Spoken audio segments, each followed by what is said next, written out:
ఒక ఎంపీ 5,000 కోట్ల విలువైన భూములను కబ్జా చేయడం ఇదే తొలిసారి అంటోంది విశాఖ వైసీపీ. ఒక ప్రజాప్రతినిధిగా ఉండి ఎంపీ భరత్ భూ కబ్జాలకు పాల్పడ్డారని, కోర్టులో కేసులు ఉండగా అక్రమ నిర్మాణాలు చేపట్టారని ఆరోపిస్తోంది. జీవీఎంసీలో అక్రమ మార్గంలో ఈ భూముల క్రమబద్ధీకరణ చేశారని ఆరోపిస్తున్నారు విశాఖ వైసీపీ జిల్లా అధ్యక్షుడు కేకే రాజు.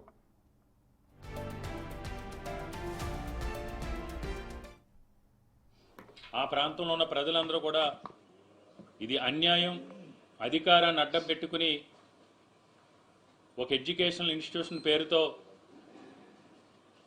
ఈ భూ దోపిడీకి పాల్పడటాన్ని మేము తీవ్రంగా ఖండిస్తున్నాం అని పక్కా ఆధారాలతో సహా సర్వే నెంబర్లు, అందులో ఎంత ఎస్ఐండ్ భూమి ఉంది, ఎంత ప్రభుత్వ భూమి ఉంది, ఎంత కొండ పోరంబోకు ఉంది, ఎంత కొండ గడ్డ పోరంబోకు ఉంది అని సవివరంగా వివరిస్తూ దానికి సంబంధించి కోర్టులో కేసులు కూడా వేయటం జరిగింది.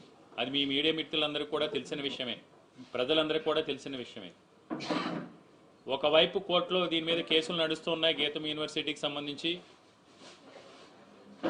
ఒకవైపుని ప్రజలందరూ కూడా కలెక్టర్ గారికి, జీవీఎంసీ కమిషనర్ గారిని పలుమార్లు కలిసి ఈ క్రమబద్ధీకరణని మేము వ్యతిరేకిస్తున్నాం. మీ కేటాయించే విధంగా గతంలో ప్రభుత్వ భూముల్ని ప్రైవేటు వ్యక్తులకి లీజుకి ఇచ్చేటప్పుడు కానీ, కేటాయింపులు చేసేటప్పుడు కానీ, బదలాయింపు చేసేటప్పుడు కానీ ఇలాంటి ప్రొసీజర్స్ సిస్టమ్ ప్రకారం ఏ విధంగా అయితే మీరు ఫాలో అవుతారో, బహిరంగ వేలం ద్వారా కావచ్చు, లేకపోతే ఒక ఆఫ్సెట్ ప్రైసు ఒక విలువ కట్టి ఆ విలువని ఆ సంస్థలు చెల్లించిన తర్వాత ఏ విధంగా బదలాయింపు చేస్తారో ఒక సిస్టమ్ ప్రకారం చేయమని కూడా ఇవ్వడం జరిగింది.